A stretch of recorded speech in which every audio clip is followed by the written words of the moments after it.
Welcome to Fantasy Sports Daily, powered by FantasyGuru.com. Monday through Friday, 12 p.m. Eastern Standard Time, 9 a.m. Pacific. Ray Flowers breaks it all down for you from a fantasy sports perspective.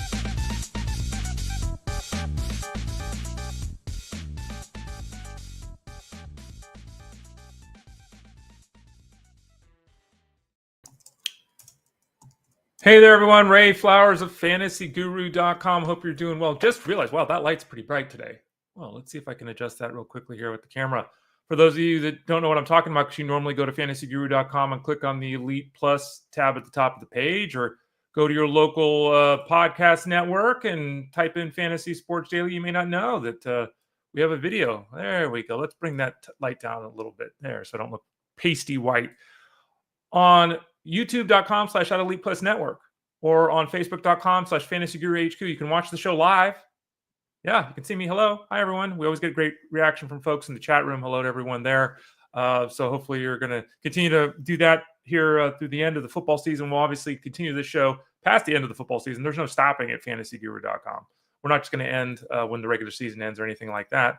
But yeah, you can watch us live on facebook.com/FantasyGuruHQ and on youtube.com/@Elite Plus Network. You can also leave questions there live. So you can interact with me. We address them throughout the show, usually at the end, sometimes throughout the show as well. Welcome to Fantasy Sports Daily, Monday through Friday here, powered by FantasyGuru.com. I am Ray Flowers. You can follow me on the various social media networks at the Ray Flowers. Pretty simple. You can find me here Monday, Tuesday, Thursday, Friday. At 12 o'clock Eastern Standard Time on Tuesday, Wednesday, Thursday, Friday. We have guests come in at about 12:30 Eastern Standard Time for FantasyGuru.com. So check it out there. We got an opportunity for you to interact with the experts at FantasyGuru.com, see what they're all about. On Wednesdays, I'm not here, but Justin Fensterman is here. On Wednesdays, I'm with Jeff Bands on the Elite Sports Show. That's Monday through Friday from 3 to 6 p.m. Eastern Standard Time on SiriusXM Fantasy Sports Radio. So I'm here Monday, Tuesday, Thursday, Friday with Jeff on Wednesdays. On Mondays here, it's the only day that we're solo. Every other day of the week, we've got multiple people here on the show. On Mondays, I just talk. And this is what I'm talking about. Sunday football. We don't talk about Thursday night football. We've already broken that down. We do that on Fridays. We talk about what happened on Thursday. We go game by game. About an hour of me just riffing. I have no notes. All you see there is what I got. And that's it. And we just rock and roll here on the show. Tell a friend, spread the word. It is a free show. I noted this at the start, kind of, sort of. Let's hit it directly. This show is year-round, okay? Once the regular season hit and fantasy football ends, we'll start to look into some of the other sports, maybe start looking at some baseball on a daily basis. We'll continue to do that. For those of you that are into football, we'll continue to cover that, of course. That'll be the lion's share of what we do, at least till we get probably to February, and then we'll probably go full-time baseball then, of course. But until then, you can get involved with us over at FantasyGuru.com. Click the subscribe tab in the top right corner of the page. That'll get you one package to get you the seasonal, the DFS, and the wagering. So you get all of our football coverage throughout the playoffs. Okay. Maybe your fantasy football team is ending this week. Maybe you didn't make the playoffs. Maybe it just didn't go right.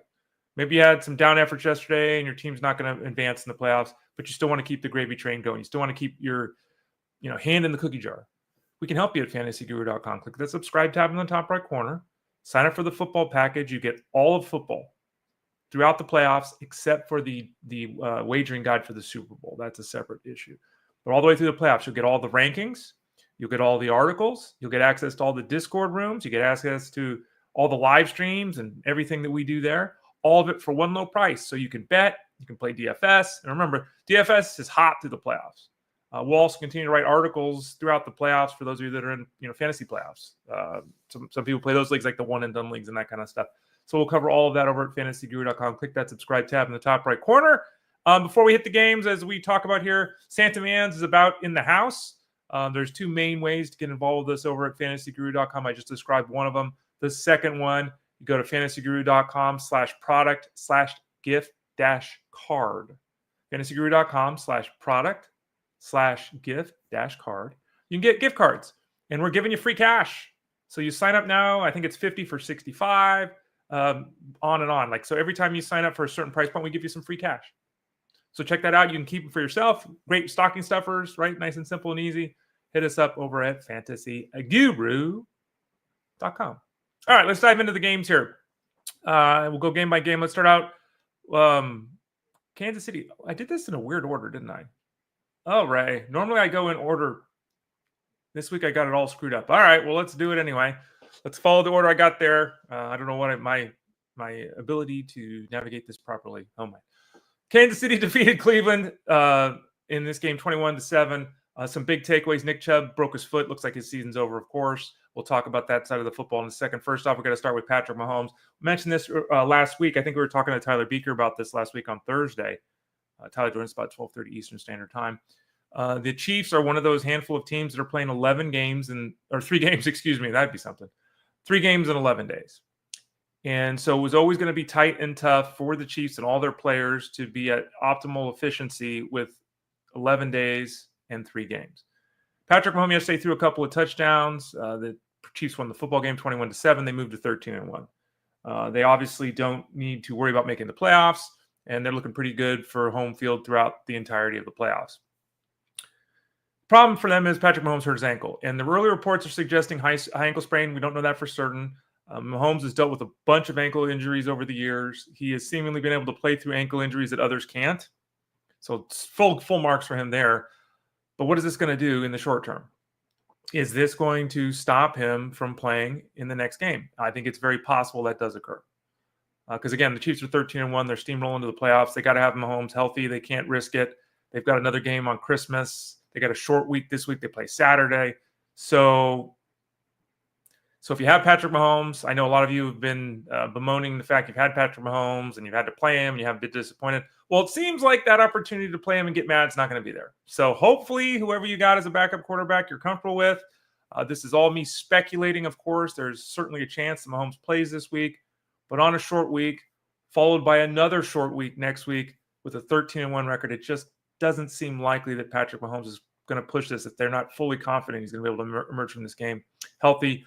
By the way, Hunt and Pacheco could have led with that, but Mahomes, storyline. Hunt and Pacheco basically split snaps and touches yesterday. So much for Pacheco taking over the backfield. That makes it really distressing moving forward because you can't really play Pacheco or Hunt right now with confidence. So Pacheco, people thinking they were going to get it down the stretch, and it certainly looked like that last week, right? Hunt disappeared from the offense. Didn't happen this week. They basically split the backfield. That's an ongoing story we'll have to keep an eye on. On the other side of things, I mentioned Nick Chubb breaking his foot. Jerome Ford, 7 carries, 84 yards, and a touchdown. He also caught a couple of passes. Very likely to be the number 1 running back for this team. Donta Foreman probably could be pure strong. Will also be involved. Maybe all 3 will be involved. We'll monitor that storyline throughout the week. But the big storyline really here for the Browns is the quarterback position. Jameis Winston played a Jameis Winston game yesterday. He threw for 146 yards and no touchdowns. He threw 3 picks, and he was benched. And after the game, Stefanski, the head coach of the Browns, would not say that we're going back to Winston next game. This is the Jameis Winston experience, right? The Browns are 3-11. They're not going anywhere. They're not really trying to win games. They'd probably rather have a higher draft pick, all that kind of stuff. Jameis Winston is fun. He's exciting, and he gives life to a team. But he makes a ton of mistakes. And it got a bench yesterday. And with the head coach after the game not fully committing, this is a scary time. If you're heading into the semifinals in most fantasy leagues, a scary time if you have any Browns player because Dorian Thompson-Robinson ain't putting up numbers as a passer. He might become usable as a second quarterback in a super flex scenario because of his legs. But DTR instead of Winston under center would be a death blow to the pass catchers of the Browns. Cedric Tillman needs to get back on the field. Another week went by without him. Obviously, David Njoku was close to playing yesterday. It seems likely because of his closeness yesterday that he's got a chance to suit up next week. Jerry Jeudy, still had his 11 catch for 108 yards. Elijah Moore didn't do anything, but this offense is not going to move through the air if it's DTR. So let's hope that it's Winston. That is a huge storyline for Browns players in the playoff semifinals. I realize what I did. I left a game off. That's what I did. We'll have to circle back. Dallas, Carolina, I'll hit that up at the end. That's why it seemed out of order because I left the game off. Miami fell to the Texans 20-12. Texans are 9-5. Dolphins are 6-8. Tua Tagovailoa, let's talk about him to start. The offensive line is not doing great things for the Dolphins. The Dolphins yesterday ran the ball for 52 yards. They haven't run the ball effectively in at least a month. Their offensive line is struggling. Tua is completing his passes, 29 for 40. Whoopie-doo. Did you see the graphic they threw up on the screen yesterday at some point? And I didn't dive in further because they're doing so many other things. Tua Tagovailoa leads the NFL in passes behind the line of scrimmage. A quarter of his passes. 1 out of every 4 passes this dude throws is behind the line of scrimmage. No wonder why his completion percentage is so high. No wonder why Jeff Manns always says completion percentage doesn't mean anything. He had 1 touchdown pass, 496 yards, 3 picks. Oof. He left the game a little. He had dealt with some injury issues. He lost a fumble as well. So he turned the ball over 4 times yesterday in a loss to the Texans. Further concern is obviously Jalen Waddle got hurt yesterday. Grant DeBose got hurt yesterday. He would be a guy that potentially could see some time if Waddle were to be out. But we need to find out what's going on with Waddle. He didn't catch either of his 2 targets before leaving that game. Malik Washington stepped up. Malik Washington actually led the team in receiving yardage with 52. Tyreek Hill didn't do anything. 2 catches for 36 yards. Tua, next week, do we play him in week 16? Again, we don't know on Waddle. Tyreek Hill was trending and all of a sudden face planted yesterday. We're all for the turnovers yesterday. Tua's fault directly. Yeah, he still had 4 turnovers. Didn't throw for 200 yards. They can't run the football. It's getting tough to trust Tua. I know a lot of people were excited about starting him yesterday against the Texans, and it just didn't work out. On the other side of things, CJ Stroud threw for 2 touchdown passes, thank goodness. But this is, they're 9-5 and they're going to make the playoffs, right? Barring something catastrophic. Can you start CJ Stroud? Like, on paper, that seemed like a pretty good matchup yesterday. And he threw 2 touchdown passes, okay. But he only threw 26 passes. Joe Mixon hurt his leg. He played through it, but he hurt his leg. They ran the ball for 70 yards. The running backs actually ran the ball for 58 yards. So they didn't run the ball effectively. The offensive line didn't do a great job. Stroud was under pressure constantly. He took a bunch of sacks. Yet another game where Stroud underperformed statistically. And, we've said this a lot this year. It's not CJ Stroud sucks. It's not. That's not what this is about. But it's not happening. Right? It's just not happening. Year 2 is not happening for him. I mean, even Nico Collins yesterday scored 2 touchdowns. Great. 4 catches for 17 yards. And, he's catching touchdowns when plays are breaking down and he's running around like they weren't playing chucks to him. So this whole offense is just Tank Dell hasn't done anything in 6 weeks. Joe Mixon now, his leg's a little bit of a concern. He played through it. And again, I expect him to continue to do that. But, where's the 101 guy? By the way, all of his success really running the ball this year has been on the road. It has not been at home. So we'll continue to monitor the Texans and that offense right now. But 2 quarterbacks in this game that, the Jets and the Jaguars, Aaron Rodgers threw for 289 and 3. Aaron Rodgers led the Jets in rushing yesterday. That's a problem. Breece Hall played, but he didn't play as much as we hoped. He was playing through the knee injury. He didn't touch the ball as much as we hoped. He got a touchdown, so he didn't kill you if you used him. Didn't help you if you used him, but he didn't kill you. Braylon Allen tweaked. What did he tweak? I forget. Leg, whatever the hell it was, he tweaked. So he didn't play that much. Isaiah Davis was involved a little bit. He didn't do anything, but he was involved a little bit. So we had another one of these games where this was a situation with the Jets where all the running backs played, all the running backs touched the ball, and it kind of canceled them all out. But the big storyline was Davante Adams, who Aaron Rodgers repeatedly chucked the ball to. 12 of the 30 passes went his way. Adams almost scored 3 touchdowns yesterday. He had 2 touchdowns. He almost scored 3. Actually, he almost scored 4. He had 1 turned over on review and then got in the end zone. So technically that was 3 that he could have had, even though and then a 30 almost got later because he got tackled at the 2-yard line. Bottom line is 9 for 198 and 2. And I answered a lot of questions yesterday. Remember, Sundays, I'm not in Discord over at fantasyguru.com. Don't send me anything at the Ray Flowers on Sundays. Won't see it. Sunday mornings at SiriusXM Fantasy from 10 to 1 Eastern. That's the only time I'm going to see Stardom Siddums on Sunday, that 3-hour window at SiriusXM Fantasy, and DM your questions. Don't just randomly send them to SiriusXM. Don't tag me in it. DM your questions to the at SiriusXM account for advice. I answered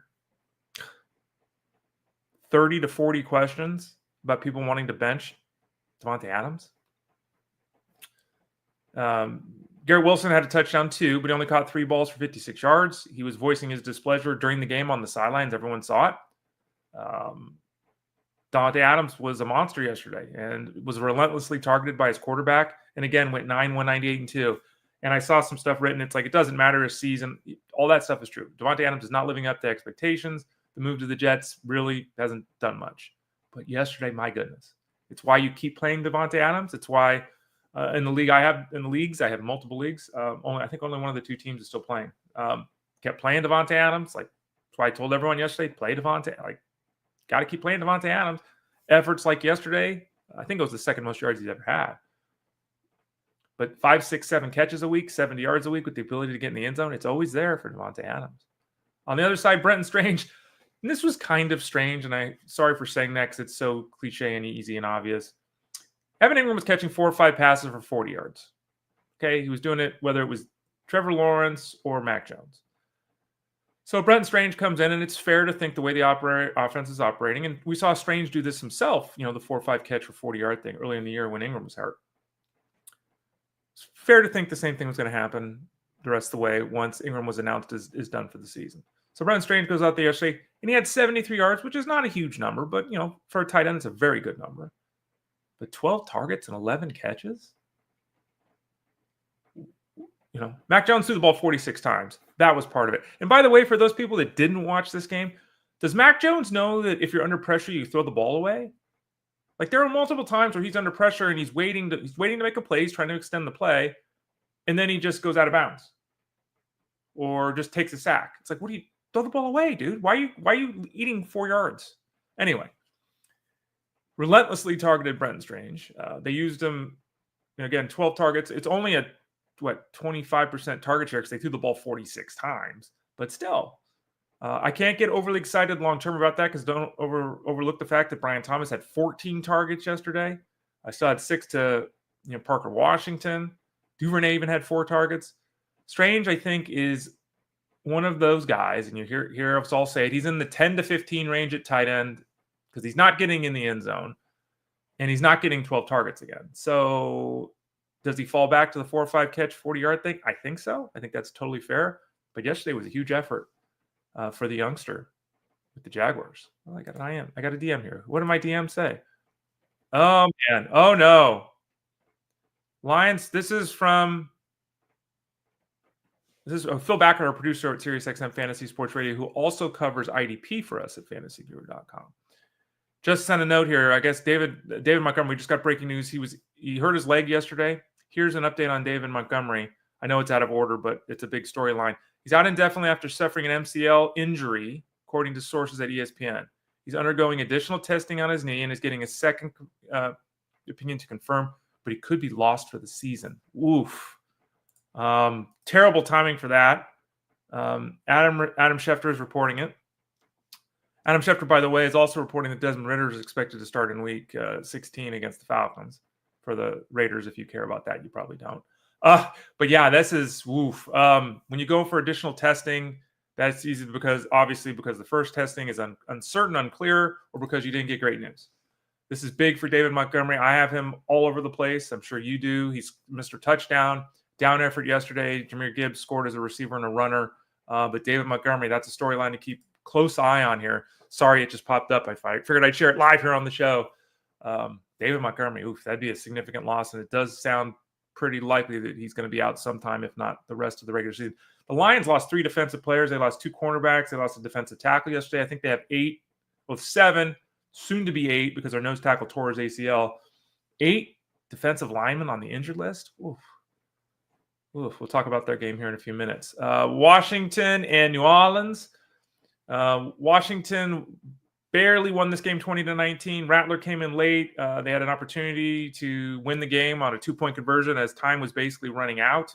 The last play of the game, they scored a 1-yard touchdown to Moreau, and then tried a 2-point conversion that went off the hands of, I think it was Juwan Johnson. So they lost. The Saints did 20-19. On the Commanders side, 2 touchdowns for McLaurin, 2 touchdown passes, obviously, for Daniels, 66 rushing yards, a good deal of effort there for him. Strong game. But I want to talk about Brian Robinson. Brian Robinson didn't do anything yesterday. We obviously know that Austin Eckler is down, and in most weeks, Brian Robinson's getting in the end zone. He didn't yesterday. He had 65 rushing yards, and he caught 3 balls for 22 yards. So 87 scrimmage yards is not bad. Not good. It's not bad. Didn't kill you. The touchdown makes it the strong game, right? But take heart. Jerry McNichols had 3 touches, and Chris Rodriguez had 1. Brian Robinson had 24 touches yesterday.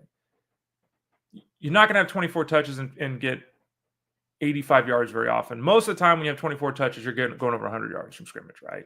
And it was nice to see him catch 3 passes. That was actually tied for second most on the team yesterday. Only McLaurin had more than that. So just, frustrating, sure. Did you lose because he scored 8.7 fantasy points? No.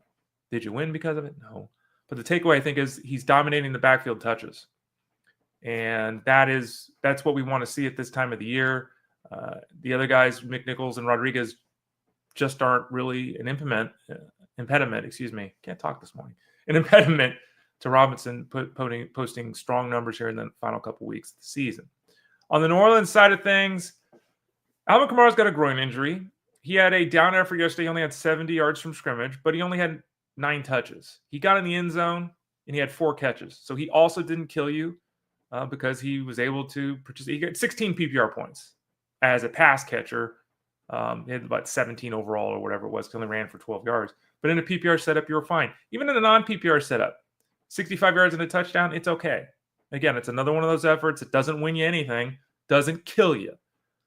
His groin injury is said to be day-to-day. So the hope for the Saints, who have nothing to play for, who are 5-9 and not making the playoffs, who could shut Kamara down at any point or just let him sit for a game or two. They could do that here down the stretch.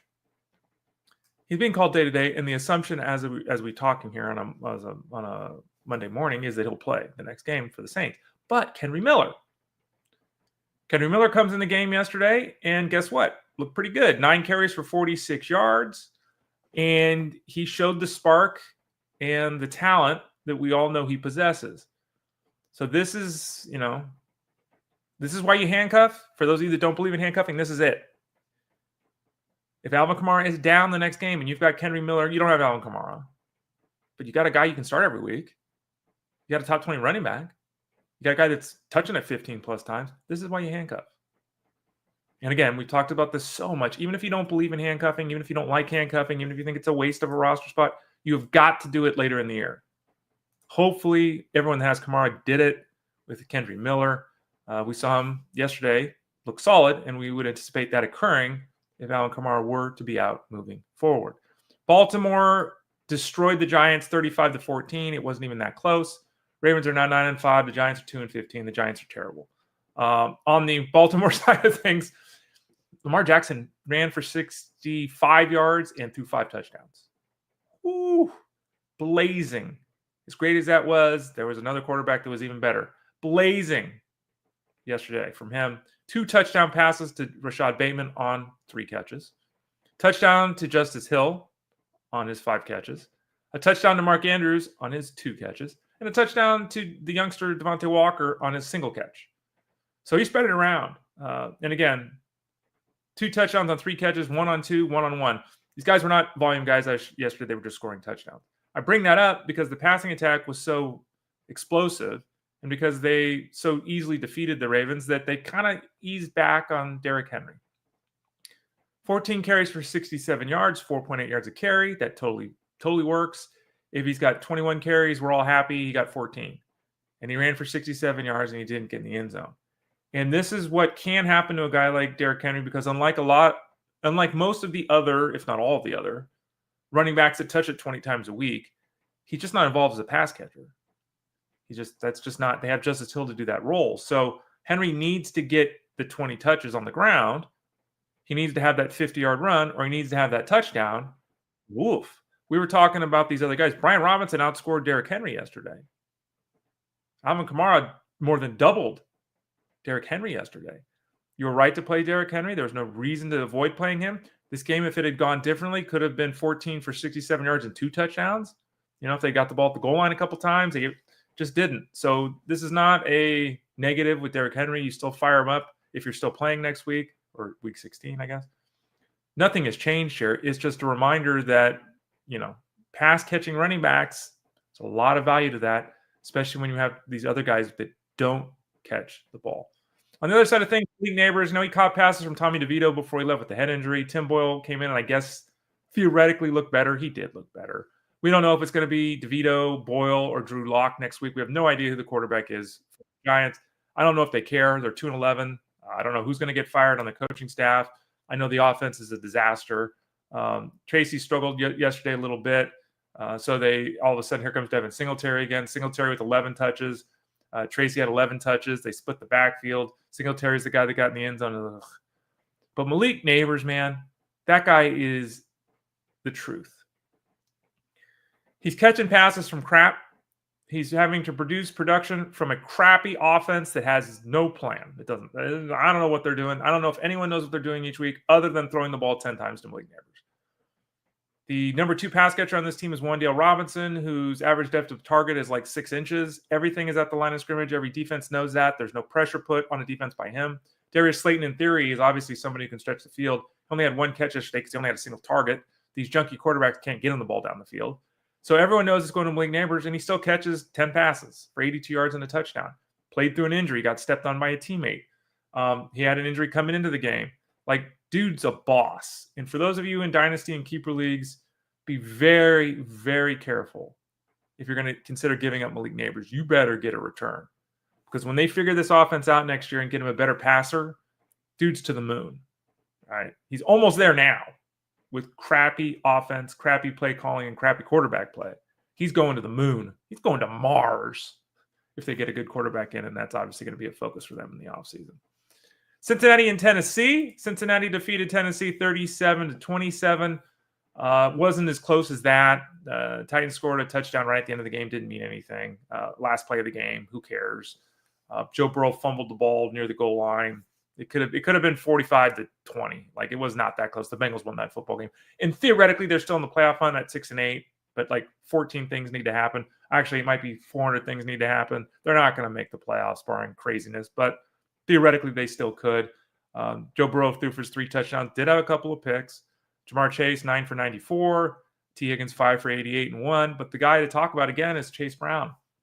And really interesting that with all the varied running backs they tried this year, it wasn't until they got Chase Brown where they just said, we're using one guy, we're committed, which is weird because it's if they felt this way about Chase Brown, why wasn't he just a running back from game 1, right? It's kind of strange. But the bottom line is they added Khalil Herbert for depth and insurance, and they've dealt with injuries with the backfield this year, so it makes sense. But Khalil Herbert doesn't see the field. He had 1 touch, and he played 7 snaps. And that's pretty much the norm. Chase Brown is cannibalizing the entire workload out of the backfield. He's getting every snap. He's always on the field, and he's touching the ball all the time. He is a running back from 1996. There's a handful of these guys. Rick O'Dowd's another one. They get all the work. I think 4 of the 9 touches Ezekiel Elliott had yesterday were on the final drive. It didn't mean anything. There's a handful of guys, Chuba Hubbard now, guys that just, Saquon Barkley, guys that just dominate the backfield, Bijan Robinson, even though they give it to Tyler Algier too much. Bottom line is all those guys, none of them have a larger percentage of touches than Chase Brown. The last 5 weeks of the season, if I'm not mistaken, and I'm pretty sure I'm not, even without looking this up, Chase Brown is the number 1 running back in football in terms of the percentage of touches of his team's running back touches. He gets 95% of the touches out of the backfield. 97 yards on the ground and a touchdown.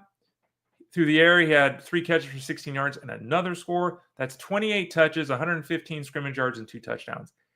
The 2 touchdowns, okay.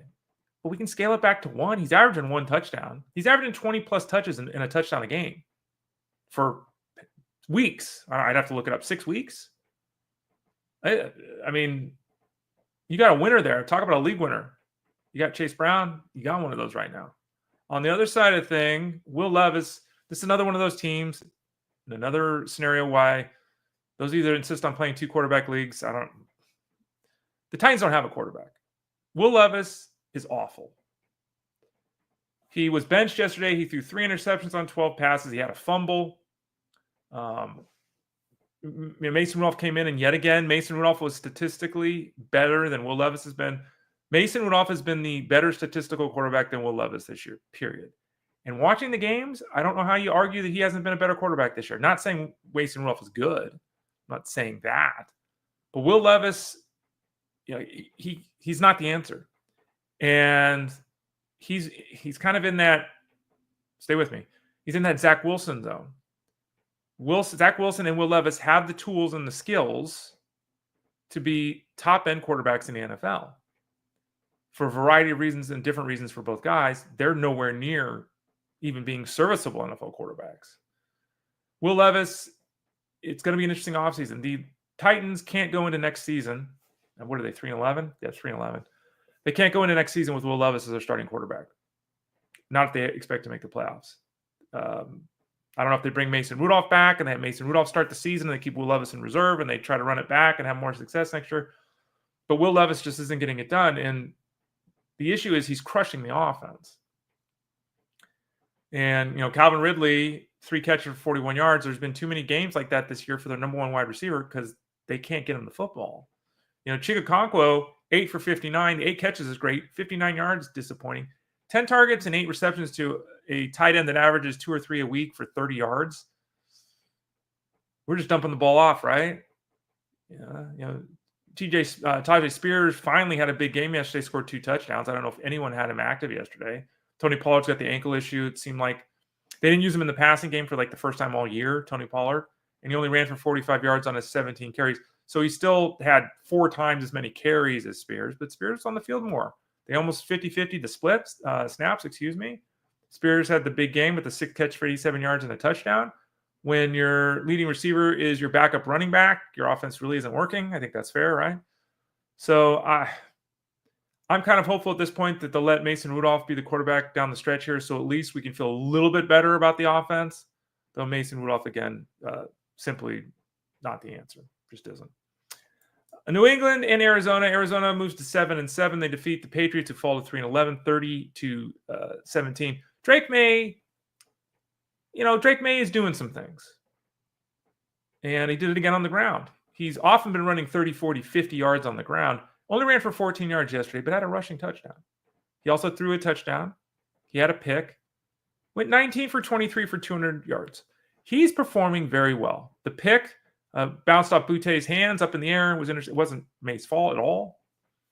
His athleticism is on full display, again, using his legs very effectively. He doesn't have anyone that he can trust, right? Like Austin Hooper is way too big a part of this offense. Hunter Henry leads the team. He's the leading pass catcher. Yesterday was 4 for 25 yards. Demario Douglas got a touchdown, but he had 11 yards. Bourne is like their number one consistent receiver, and all he does is catch 3 for 42 each week. Like, it's just not – they need to do a better job, obviously, and they know this, of getting some weapons for Drake Maye. You can't just go in with this motley crew of crap. So it'll be very interesting to see what they do this offseason to bring in some skill players around Maye, who, for the most part, in his couple of months here, has looked pretty good. He's done a very effective job for a rookie. There are other quarterbacks in year 2, Bryce Young. There are other quarterbacks in year 2 that don't look as good as Drake Maye looks right now. So very positive in terms of Drake Maye's outlook in the fantasy space because of that athleticism, but they have to surround him with a better offense, a better system, and better talent for him to really take his game to the next level. Now, on the next side is Kyler Murray. Now, there were a lot of people, well, one person in particular, with being a jackhole in Discord over at fantasyguru.com. You and I have had discussions about Kyler Murray, and I have said repeatedly, I don't like Kyler Murray. I would never draft Kyler Murray. I've said this we talked about before he was drafted. I was out. I saw him interviewed by Tim Patrick, and I'm like, nope, I'm out. Don't even need to see this guy on a football field. We've talked about that. We've talked about the fact that he cannot support a wide receiver 1. He's never done it. And here he goes again. Marvin Harrison, the number 1 receiving prospect the NFL has seen in a decade. The number 1 receiving prospect in the NFL in a decade, Marvin Harrison. 2 catches for 32 yards. And he's more likely to have under 40 yards and to have 60 yards. He's just not. The offense is Trey McBride and James Conner. That's the offense. Kyler Murray yesterday didn't score a touchdown. If you're still playing with Kyler Murray, you're not playing him next game, right? They play Carolina. And that's the problem with Kyler Murray. Kyler Murray has and this is why I don't like the way we score in fantasy. This is why I would never draft Kyler Murray. Okay. But Kyler Murray can use his legs, and he can wreck any slate. He can run for 60 yards and a touchdown in any game. He can do that while throwing for 220 and 2 touchdowns, and we got a huge effort. We got 3 touchdowns. We got, in essence, 350 passing yards because of the way we record points on the ground. Are you going to bench him against Carolina, which is terrible against the pass? So I think you just live the Kyler Murray experience. And if you aren't willing or able to live the Kyler Murray experience, it's on you, dude, especially you in the Discord. It's on you. You drafted Kyler Murray. Nothing that Kyler Murray has done this year, not a single thing, is off by 10% from what I expected in either direction, plus and minus. This is Kyler Murray, man. You drafted him. It's on you. Do you play him next week? Again, we'll have the rankings and all that for fantasyguru.com. We're grinding it out through the regular season. We're grinding it out into the playoffs. Click that subscribe tab in the top right corner of the page. Get signed up for the DFS, the wagering, and the seasonal package, all 3 for the price of 1 at fantasyguru.com. We'll continue to break things down, analyze things, all that with Kyler Murray. It's going to be tough to set Kyler Murray in that matchup with Carolina, despite what we saw statistically and eyeball-wise yesterday. Really glad they spent the 4th overall pick on Marvin Harrison to utilize him like he's Zay Jones. That's a good organization there down in Arizona. Indianapolis and Denver. The Colts won this football game. Jonathan Taylor, 22 carries for 107 yards. Solid effort for him. Caught a pass. Okay.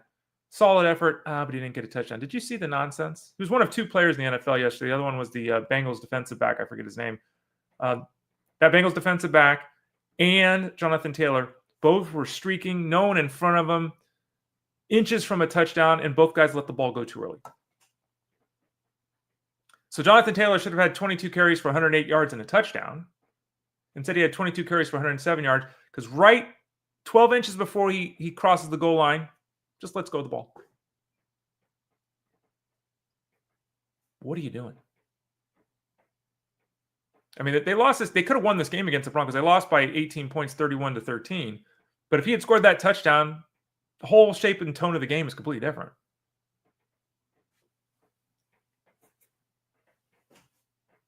Cross the goal line buffoons.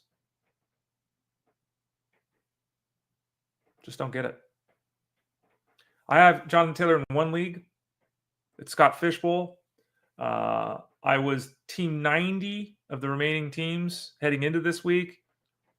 I don't know if I'm going to make it to the next round. Really could have used those 6 extra points, Jonathan Taylor. Thanks. On the Denver side of things, Bo Nix. That's a full Bo Nix experience yesterday, wasn't it? Bo Nix threw for 3 touchdowns, which on the surface is great. He threw for 130 yards, which is on 33 passes, which is terrible. It's not bad. It's terrible. He also threw 3 interceptions.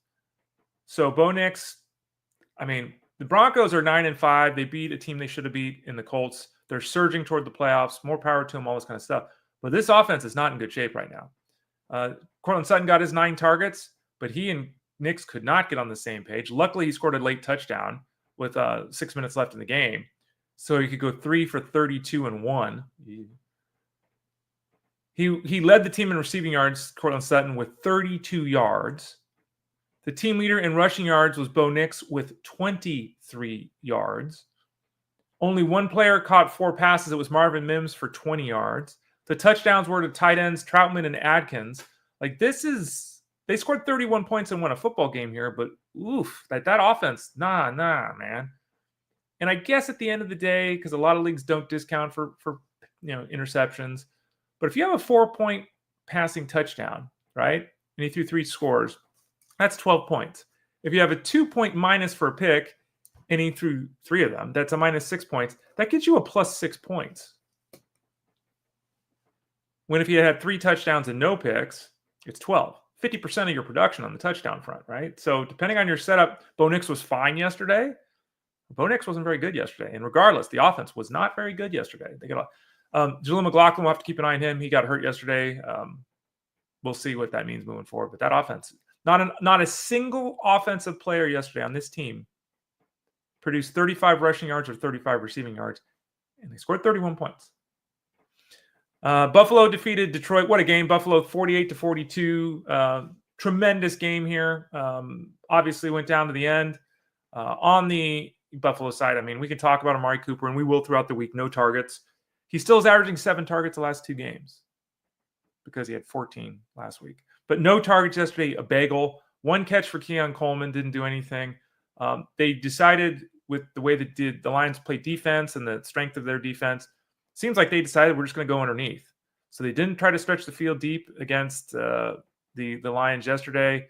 Mac Hollins only had 3 targets too, even though Allen threw the ball 34 times. Seemed like a game flow, game dependent strategy decision by the Bills, but no targets to Amari Cooper. Ugh.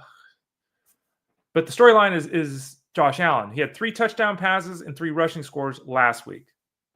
This week he had 2 rushing touchdowns and 2 passing touchdowns.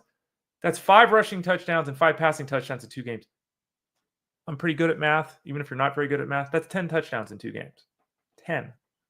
5 rushing and 5 passing. Dude's an absolute monster. I'm winning my matchup in the FSGA. I had a bunch of good performers this week, but I'm winning. I won last week and made the playoffs because of Josh Allen. I'm winning this week because of Josh Allen, and so are you. So, I mean, this is just banging work, and he's streaming toward the MVP. The Bills moved to 11-8 in that huge victory over the Lions in what could be a Super Bowl matchup. On the other side of things, look, Jared Goff, he scored 5 touchdowns too. And in fact, he had 5 yesterday. Allen only had 4. So actually, he was better. He threw over 494 yards and 5 touchdowns. So he's now got a 5-pick game, does Jared Goff, and a 5-touchdown game. That's not easy to do. But yeah, he was just dynamite yesterday. Again, if you missed it, Dave Montgomery's got an issue with his MCL. They're running further testing. His regular season could be over. This is a breaking story. It just happened half hour ago. Adam Schefter's reporting it. So David Montgomery didn't do anything yesterday. Jahmyr Gibbs had a touchdown receiving and rushing. He was big. Sam Laporta, 7 catches for 111 yards. Didn't get in the end zone. Skipper got in the end zone. Patrick got in the end zone. Jameson Williams got in the end zone. Jahmyr Gibbs got in the end zone. And then there's Amon-Ra St. Brown. Remember we were sitting here on Monday last week, and people were bitching about Amon-Ra St. Brown. And we're like, look, everything's fine. Continue to play him. Wrote about him in the Coffin Corner piece on Friday. Don't worry. Continue to play him. 14 catches, 193 yards, and a touchdown. The world is right again. Amon-Ra St. Brown. But the highlight is, Jared Goff, mostly extreme levels of high this year. That offense has been special this year. If David Montgomery is indeed lost for the season, as we're hearing, we'll see what the Lions do. They're going to have to rely a little bit more on Jared Goff in that passing. And it seems like that's something they can still do and have success, because yesterday he just carved up the Bills, even though they lost the football game 48-42. Tampa Bay and the Chargers. Tampa Bay, 40 points. They moved to 8-6. Chargers fall to 8-6. Jeff Mans famously said, I want to say 10 days ago-ish, Mike Evans is going for 1,000 yards this year. There's a 150-yard 2-touchdown game coming one of these weeks. 159 yards, 2 touchdowns yesterday. Go, Jeff Mans. 9 catches for 159 and 2. I think he needs to average 84 yards the final 3 games to get to 1,000 yards. As long as he's healthy, I would anticipate Mike Evans getting there. They will get him the ball to make that happen, so you can get another 1,000-yard season. McMillan got in the end zone again, setting a career high in yardage last week with 59. This week bumped it up to 75. Rachaad White got in the end zone as a pass catcher. Bucky Irving was healthy, looked good, ran for 117 yards. So those people that took a chance on Irving yesterday, you got a solid return. Didn't get in the end zone, so it was only a solid return, 12 PPR points. It works. So we've been talking with the running backs, especially with so many of these upper-end running backs. But with the concern about what is Irving going to do, is he even a usable piece yesterday? That's a good effort for him. But the storyline was Mike Evans. Continue to watch him as he pushes for 1,000 yards. On the other side, Stone Smarttt. Yeah, buddy. Herbert threw his first interception on like 350 passes. If you missed it, Quentin Johnson is running, and he tried to turn around to adjust to the football in the air and fell over. He just fell over. Yeah, go watch it. He fell over. So Herbert had an interception that was completely not his fault. He threw for 195, 2 and 1. McConkey went for 558 and 1. So McConkey was the lead pass catcher for this team, but Stone Smarttt was right behind him. Johnson did get a touchdown. But Stone Smarttt caught 5 of 6 targets for 50 yards. And at this point, it's unclear if Disley's going to be back. We know that the tight end, as we've discussed here on the show, has got a vital part of this offense. Stone Smarttt, for those people that picked him up,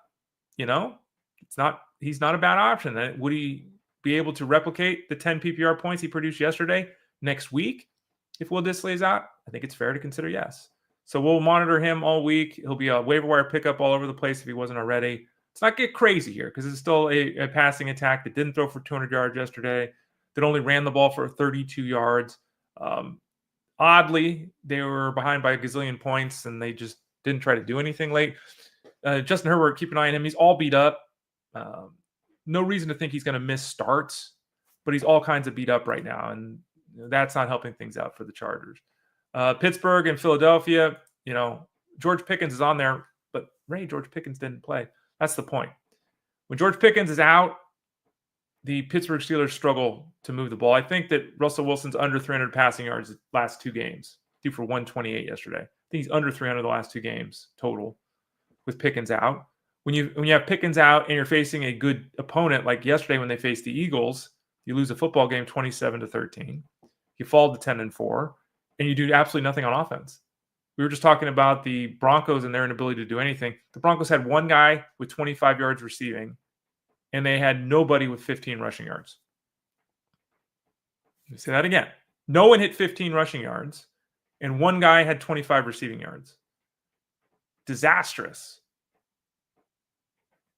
So hopefully you took the advice that was given here on this show that Russell Wilson was even a starter in 2 QB leagues. We said this last week. Hopefully you didn't have to start him because ain't nothing happening. They need George Pickens back desperately. The anticipation is that will occur in Week 16. We'll continue to follow that storyline, though, moving forward. Pat Frymouth got in the end zone, 3 catches for 22 yards. So you got your tight end payoff there. He's, I think, scored in 3 straight games, even though there's nothing really happening other than getting in the end zone. So live or die, maybe. That's how we do it with the tight end position for a lot of us. On the other side of things, we'll have to continue to watch the health situation of Barkley. He missed some time last night with the leg issue. He didn't talk about it after the game. For him, a really down effort, 74 yards from scrimmage, no touchdowns. But I want to talk about Jalen Hurts for a second, and this is just preposterous. Jalen Hurts, I got 20 questions yesterday with people asking if they should start Jalen Hurts. Jalen Hurts, who threw for 2 touchdowns and 290 yards. Jalen Hurts, who also ran for 45 yards and another touchdown. Jalen Hurts, who I think was the lowest we've had him ranked all season long, and he was 5th at the quarterback position this week at fantasyguru.com. What the hell are you doing benching Jalen Hurts? Well, Ray, it was Pittsburgh. Jalen Hurts was drafted to be a top 5 quarterback. Jalen Hurts has been a top 5 quarterback. You've gotten exactly what you invested in when you drafted Jalen Hurts. Okay. They finally got their 2 receivers, Brown and Smith, healthy. We profiled this matchup last week. We said both these guys, Smith was our 22nd wide receiver. Brown was our number 2 or 3 wide receiver. Both guys went for over 100 yards and a touchdown. Okay. So we knew they were going to have success through the air yesterday. And then there's the rushing piece. He got his tush-push touchdown. They're playing the Steelers, though, Ray. Do you look at the schedule when you draft? This is a perfect example of if you drafted Jalen Hurts and you're looking at the Week 15 matchup with the Steelers and you're like, oh, that's not a good matchup. I don't know if I'm going to play him that week. Why the hell did you draft Jalen Hurts? We're starting the fantasy playoffs. You're going to bench an elite producer because of a tough defensive matchup. Then why did you draft him? I was stunned. I'm going to say it was 20 questions yesterday. Stunned. And it wasn't all, well, I've got Josh Allen and Jalen Hurts. It wasn't that kind of stuff. It was the, I don't even know. I'm trying to remember who it was. Jalen Hurts or CJ Stroud. Jalen Hurts or Sam Darnold. Jalen Hurts or, Justin Herbert. He's got a good matchup. Do better. That's stunned by that. Just stunned. I have Jalen Hurts, started him. And I got 3 touchdowns and 340 yards of offense. Next game up, Green Bay and Seattle. Remember, we'll come back to Dallas here at the very end. Green Bay 30-13 over Seattle. Romeo Doubs returned to action. Didn't do much. 3 catches for 40 yards. Only saw 5 targets. Why? Because Jordan Love doesn't throw the football. Only 27 attempts, but he scored twice. And this is the Packers receiving experience. The leader in targets were Reed and Watson with 6. The leader in catches was Reed with 5. The leader in yardage was Watson with 56. And Doubs scored 2 touchdowns. So, Doubs is he's a wide receiver 4 with wide receiver 2 upside, right? That's just what it is. Again, they don't throw the ball 30 times in Green Bay, and there's a morass of guys that just catch passes, and, they manufactured touches for Reed yesterday. He had 3 carries. He also caught 5 passes, so he had 8 touches, 60 yards offense. So they won a football game, and Doubs got in the end zone twice, but don't get carried away. I saw an article saying, well, he's the number 1 waiver wire pickup this week. Why? If he was the number 1 waiver wire pickup this week, Romeo Doubs, you should have just picked him up last week for nothing. Nothing's changed. He made a great catch, for one of the touchdowns, but nothing's changed in this offense. On the other side of things, we'll have to obviously watch the situation with Geno Smith and his knee. Sam Howell last year had some moments when the Commanders, but Sam Howell is a turnover machine. He looked terrible last night, thrown into duty there late in the game when Geno hurt his knee. We're hearing early reports suggesting Geno Smith is okay, not catastrophic, but we don't know if he's going to miss time. If Sam Howell is the quarterback, we need to get nervous about this offense. And that's, DK Metcalf already isn't doing anything. Tyler Lockett's no longer part of the offense. Noah Fant's not part of the offense. The passing game has really become JSN only. 10 for 83 last night. No consistency with this team, offensively. They fell to 8-6. They got to win some football games here, and we'll have to monitor that storyline about who's the quarterback closely moving forward. Finally, Dallas and Carolina. Dallas defeated the Panthers 30-14. Sorry, I left it off the screen there, folks. Cooper Rush threw 3 touchdown passes. He looked pretty decent. Spread the ball around, touchdowns to Lamb, to Brooks, to Tolbert. Storyline, though, is Rico Dowdle. Again, a 3rd consecutive game for him rushing for 100 yards. 25 carries, 149 yards. Unfortunately, he didn't catch a pass. And he's been catching 2, 3, 4 passes in games. He didn't get in the end zone. So he had 25 touches, dominated, had 149 yards, dominated, and got you 14.9 PPR points. It's fine. In fact, it's pretty good for a guy that doesn't score a touchdown or catch a pass. Would have been nice for him to get in the end zone. But another strong effort for him as the Cowboys are finally coming down the stretch here, finally having one guy be productive in the backfield and allowing that one guy to produce numbers out of the backfield. On the Carolina side of things, Coker had 4 catches for 110 yards and a touchdown. His 83-yard touchdown, he wasn't covered. Blown coverage, so don't get too excited about that, though. He played a ton of snaps. David Moore is no longer a thing in this offense. Adam Thielen had only 1 more target. Thielen had 5 for 51. That was pretty solid. Bryce Young played terrible. 2 fumbles, 2 interceptions. Looked awful in addition to that. And then the real storyline, though, is Chuba Hubbard. 10 carries for 32 yards, 4 catches for 17 yards. He had 14 touches to 2 for Mike Boone. So he dominated the snaps, dominated the touches out of the backfield, and nothing happened because Bryce Young turned into a pumpkin. Disappointing, really disappointing effort for Chuba Hubbard. You were totally right to have started him. Just didn't work out in week number 15. All right, let's see if there's any comments here, any questions. There's a ton of comments. Sean and Tony going back and forth here. How coming in torpedoed the offense? It did. Yep, Sean's right. DK is getting the coverage. Yeah, the rolling coverage over to DK. They're saying, dump it off to JSN. That's cool. We'll just cover DK and not let you beat us over the top. That's disappointing. David P. says, morning, a great run by JT, but how do you drop the ball before the end zone? Yep. How do you like K. Tucker trade? I'm not sure about that second part. K. Tucker trade. Not sure about that. Kyle Tucker, baseball. Now I got it. Dreadful with Jonathan Taylor. Kyle Tucker loses a little bit in the ballpark move to the Cubs. I think he loses it's like a 10% downturn for home runs or something like that, and like 10% for triples or something. But basically, the park factors for left-handed batters in Houston and in Chicago, it's like a 2-spot difference, 16-18, something like that. So it'll really be about the team they have around them. The Cubs obviously still trying to make moves. They might trade Cody Bellinger. That's the hot topic. There's been discussions about moving Seiya Suzuki. I don't know if that's realistic, but that's out there too. So I think the move, the real thing for Tucker is he's got to stay healthy. He's one of the more productive players in baseball. He will probably get more of a green light in Chicago to run.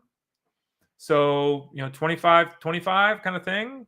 I think that's totally doable if he could stay healthy. And there's the potential for him to be an MVP candidate. So obviously, it's a huge addition for the Cubs. Let's see here. Yeah, Tony C says Taylor might have cost me with that blubber. Yep. Tony, Sean's talking about it here. Yep. If Sean says if only Nabers could be on a better team, well, hopefully he will be. It can't be much worse. That's a positive. Can't be much worse in New York than it has been. Fantasy Arnold said I need 5 points for Hawk. It's PPR in America. Come on! If Hawkinson doesn't get 5 PPR points tonight, things have gone horrendously wrong for the Vikings, or he got hurt. He should be, yes, you should feel very confident he's going to get 5 points. PPR in America. Let's see what happens. Let's see here. A bunch of comments. Sean and Tony, appreciate you guys being so active. Talking to one another is cool. Go get him, Ray. I don't know who I'm getting, but got a couple people this morning. You got to, sometimes you just got to go for it. Vikes winning the NFC North. I mean, they very well could. The Vikings, you see the report, by the way, this morning coming out that suggests that the Vikings might consider bringing Sam Darnold back. They drafted the franchise quarterback McCarthy and hurt his knee and all that, right? And Darnold's been really good. They might bring him back. That's an offseason storyline to follow closely. That would really mix things up. Sean says, bench hurts for who? I know. I ran off some names here, but I answered 20 questions about Hurts. And all I can figure, to be honest, is that the morning show yesterday must have said something on SiriusXM negative about Hurts. Because I didn't listen to it. I'll be honest. I don't know.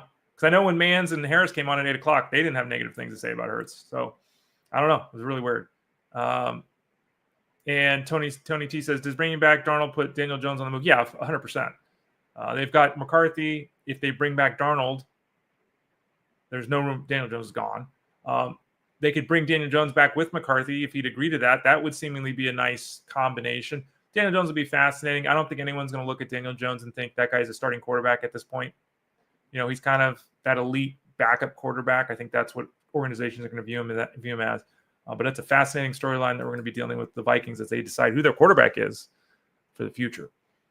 Fantasy Sports Daily, Monday through Friday, 12 o'clock Eastern Standard Time, right here. I'm with you Monday, Tuesday, Thursday, Friday. Justin Fensterman is with you on Wednesdays. Follow me on Twitter X, on Instagram, on Blue Sky, on Threads, at the Ray Flowers. Send me your comments, questions, thoughts, all that kind of stuff in Discord over at fantasyguru.com. Click that subscribe tab in the top right corner of the page to sign up for the products at fantasyguru.com. Remember, all 3 football products, DFS, seasonal wagering, one price. You can go to fantasyguru.com/product/gift-card. If you want to get a gift card, remember, we're giving away free Fantasy Guru bucks. So you put $50 down, we give you 65.